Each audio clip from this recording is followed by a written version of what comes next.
Hi ನಮಸ್ತೆ ಸ್ನೇಹಿತರೆ, ಇದು ಬಂದು ಗುರುವಾರ ಬೆಳಗ್ಗೆದು ವಿಡಿಯೋ. ತುಂಬ ಜನಕ್ಕೆ ಒಂದು ಡೌಟ್ ಇತ್ತು, ನಾನು ಎಲ್ಲಿಂದ ಹೂವು ತೊಗೊಬರ್ತೀನಪ್ಪ, ಮೊದಲು ಬೇರೆ ಥರ ಆಗ್ತಾಯಿದ್ರು, ಇವಾಗ ಬೇರೆ ಥರ ಆಗ್ತಿದ್ದಾರೆ ಅಂಥೇಳಿ. ನಾನು ಸುಮಾರು ವ್ಲಾಗಲ್ಲಿ ಹೇಳಿದ್ದೆ, ನಾನು ಕೆಲಸದಿಂದ ಬಂದು ಹೂವು ಕಟ್ಟಬೇಕು, ಹೂವು ಹೊಲಿಬೇಕು ಅಂತ ಹೇಳ್ತಿದ್ದೆ.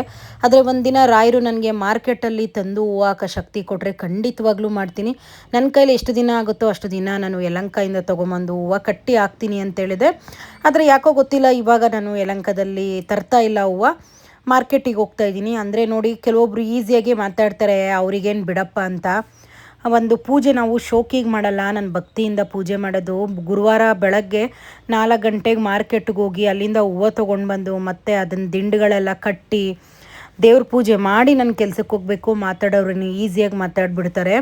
ಅದೇ ಮೂಳೆ ಇಲ್ದರ ನಾಲ್ಗೆ ಹೆಂಗೆ ಬೇಕಾದರೂ ಮಾತಾಡ್ಬೋದು ಅಂತ ಹೇಳ್ತಾರಲ್ಲ, ಅದೇ ಥರನೇ ನಾನು ತುಂಬ ಜನಗಳ ಬಗ್ಗೆ ತಲೆ ಕೆಡಿಸ್ಕೊಳ್ಳಲ್ಲ. ಸೊ ಸಿಕ್ಕಾಪಟ್ಟೆ ಜನ, ನಾನು ಗುರುವಾರ ಪೂಜೆ ಮಾಡಿದ್ದೆ, ಈ ವಾರ ತುಂಬ ಚೆನ್ನಾಗಿ ಮಾಡಿದ್ದೆ. ಅಂದರೆ ಪನ್ನೀರ್ ಸೊಪ್ಪು ಮಲ್ಲಿಗೆ ಒಂದು ದಿಂಡಾಕಿ ಅಷ್ಟು ಚೆನ್ನಾಗಿತ್ತು. ನನಗೆ ಈ ಸಲ ಮಾಡಿರೋ ಪೂಜೆಗೆ ತುಂಬಾ ಮೆಸೇಜಸ್ಸು, ಒಳ್ಳೊಳ್ಳೆ ಕಮೆಂಟ್ಗಳು ಬಂದಿತ್ತು.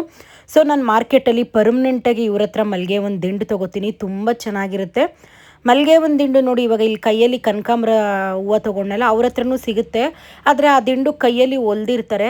ನನಗೆ ಕೈಯಲ್ಲಿ ಹೊಲ್ದಿರೋದು ಏನು ಅಷ್ಟೊಂದು ಇಷ್ಟ ಆಗೋಲ್ಲ, ಯಾಕಂದರೆ ಅದರಲ್ಲಿ ಮಧ್ಯೆ ಮಧ್ಯೆ ಕನಕಾಂಬರ ಹೂವು ಹಾಕ್ಬಿಟ್ಟಿರ್ತಾರೆ, ಅದು ಅಷ್ಟು ದೇವರಿಗೆ ಲುಕ್ಕಾಗಿ ಕಾಣಲ್ಲ ಅಂಥೇಳಿ ನಾನು ಪ್ಲೈನು ಮಲ್ಲಿಗೆ ಒಂದು ದಿಂಡು ತೊಗೋತೀನಿ. ಈ ಆಂಟಿನ ಸರಿಯಾಗಿ ನೋಡ್ಕೊಳ್ಳಿ, ಇವ್ರ ಹತ್ರ ಹೂವು ತುಂಬ ಚೆನ್ನಾಗಿರುತ್ತೆ ದಿಂಡುಗಳು. ಮತ್ತು ಇವರು ಅಷ್ಟೇ, ಆ್ಯಕ್ಚುಲಿ ಹೇಳ್ಬೇಕಂದ್ರೆ ನಾನು ಗುರುವಾರ ರಾಯರಿಗೆ 5 ಮಲ್ಲಿಗೆ ಒಂದು ದಿಂಡು ಹಾಕಿದ್ದೆ ಉದ್ದಕ್ಕೆ. ಆ ದಿಂಡು ಇವರೇ ಕೊಟ್ಟಿದ್ದು. ನಾನು ಇಷ್ಟು ದಿವಸದಿಂದ ಮಾರ್ಕೆಟ್ಗೆ ಹೋಗ್ತಾಯಿದ್ದೀನಿ, ಅವ್ರು ಯಾವತ್ತೂ ಕೂಡ ನನಗೆ ಹೂವು ಕೊಟ್ಟಿರಲಿಲ್ಲ. ಅಂದರೆ ನನಗೆ ಫ್ರೀಯಾಗಿ 5 ದಿಂಡು ಕೊಟ್ಟರು. ಅಕ್ಕ, ನಾನು ನಾಳೆ ಮಂತ್ರಾಲಯಕ್ಕೆ ಹೋಗ್ತಾಯಿದ್ದೀನಿ, ಈ ಹೂವು ನೀವು ರಾಯರಿಗೆ ಹಾಕಿ ಅಂತ ಹೇಳಿದ್ರು. ಅವರು ಅಷ್ಟು ಪ್ರೀತಿಯಿಂದ ನನಗೆ 5 ದಿಂಡು ನನಗೆ ಫ್ರೀಯಾಗಿ ಕೊಟ್ಟರು. ನನಗೆ ಅವರು ಫ್ರೀಯಾಗಿ ಕೊಟ್ಟರು ಅನ್ನೋದಕ್ಕಿಂತ ಅವರಿಗೆ ರಾಯರೇ ಆ ಒಂದು ಸೂಚನೆ ಕೊಟ್ಟಿರ್ತಾರೆ. ನಾನು ಅದಕ್ಕೆ ಪಾಪ ಅವರು ಆ ಥರ ಕೊಟ್ಟಿದ್ದಾರಲ್ವ ಅಂಥೇಳಿ ನಾನು ಅವ್ರು ಕೊಟ್ಟಿರೋ ಹೂವನ್ನೇ ಫಸ್ಟು ರಾಯರಿಗೆ ಹಾಕಿ ನಾನು 20 ಮಲ್ಲಿಗೆ ಒಂದು ದಿಂಡು ತೊಗೊಬಿಟ್ಟಿದ್ದೆ. ಆಮೇಲೆ ಬೇರೆ ಏನೇನು ಬೇಕು ಅದನ್ನೆಲ್ಲ ನಾನು ಹಾಕ್ಕೊಂಡೆ. ಗೊತ್ತಿಲ್ಲ ಅವ್ರು ಏನು ಅಂದ್ಕೊಂಡು ನನಗೆ ಆ ದಿಂಡುಗಳು ಕೊಟ್ಟಿದ್ದಾರೆ ಅಂತ. ಆದಷ್ಟು ಬೇಗ ರಾಯರು ಅವ್ರು ಏನು ಅಂದ್ಕೊಂಡಿದ್ದಾರೆ ಎಲ್ಲ ಒಳ್ಳೇದಾಗಲಿ. ಮಂತ್ರಾಲಯಕ್ಕೆ ಹೋಗ್ತೀನಿ ಅಕ್ಕ ನಾಳೆ, ಹೂವು ತೊಗೊಳ್ಳಿ ಅಂತ ಹೇಳ್ಕೊಟ್ರು. ನನಗೂ ತುಂಬ ಖುಷಿ ಆಯಿತು. ನಾನು ಇಷ್ಟು ವರ್ಷದಿಂದ ಪೂಜೆ ಮಾಡ್ತಾಯಿದ್ದೀನಿ, ಒಬ್ಬರ ಹತ್ರ ನಾನು ಫ್ರೀಯಾಗಿ ಹೂವು ಇಸ್ಕೊಂಡಿದ್ದಂದರೆ ಇದೇ ಫಸ್ಟು ಇಸ್ಕೊಂಡಿದ್ದು. ಆಮೇಲೆ ಈ ಆಂಟಿ ಹತ್ರನೂ ಅಷ್ಟೇ ಹೂವು ತುಂಬ ಫ್ರೆಶ್ ಆಗಿರುತ್ತೆ ದಿಂಡುಗಳು. ನಾನು ಇದಕ್ಕಿಂತ ಮುಂಚೆ ಹೋದಾಗ ಒಂದ್ಸಲಿ ಫ್ರಿಜ್ಜಲ್ಲಿ ಇಟ್ಟಿರೋ ದಿಂಡುಗಳು ಕೊಟ್ಬಿಟ್ಟಿದ್ರು. ಅದು ಮನೆಗೆ ಬಂದು ಕವರ್ ಬಿಚ್ಚಿ ನೋಡೋಷ್ಟಲ್ಲೇ ಒಂಥರ ಮೆತ್ತಗಾಗ್ಬಿಟ್ಟಿತ್ತು.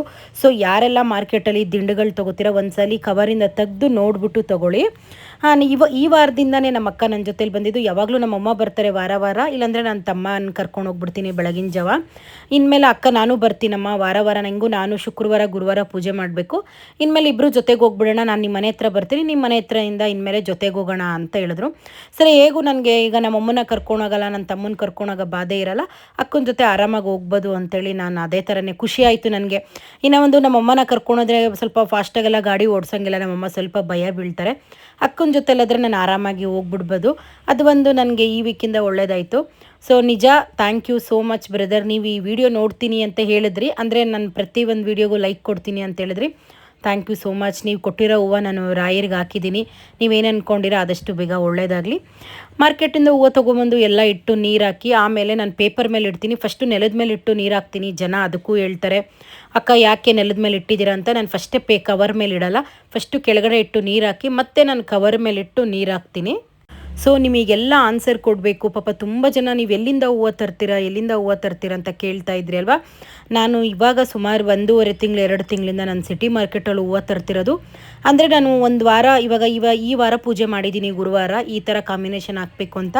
ನಾನು ನೆಕ್ಸ್ಟ್ ವಾರ ಯಾವ ಥರ ಹೂವು ಕಾಂಬಿನೇಷನ್ ಹಾಕಬೇಕು ಅಂತ 2-3 ದಿವಸ ಹಿಂದೆಯೇ ಪ್ಲ್ಯಾನ್ ಮಾಡ್ಕೊಂಡಿರ್ತೀನಿ. ಸೊ ನಾನು ಅದೇ ಥರನೇ ಹೂವು ಹುಡುಕಿ ತೊಗೊಂಡು ಬಂದು ಹಾಕೋದು. ತುಂಬ ಚೆನ್ನಾಗಿ ಸಪೋರ್ಟ್ ಮಾಡಿದ್ರಿ. ನಾನು ಗುರುವಾರ ಪೂಜೆ ಮಾಡಿದ್ದು ತುಂಬ ಒಳ್ಳೊಳ್ಳೆ ಕಮೆಂಟ್ ಹಾಕಿರಿ.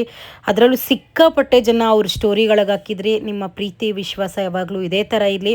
ಖಂಡಿತವಾಗ್ಲೂ ನನ್ನ ಕೈಲಿ ಎಷ್ಟಾಗುತ್ತೋ ಅಷ್ಟು ಒಳ್ಳೊಳ್ಳೆ ವೀಡಿಯೋಸ್ ಮಾಡೋದಕ್ಕೆ ನಾನು ಟ್ರೈ ಮಾಡ್ತೀನಿ.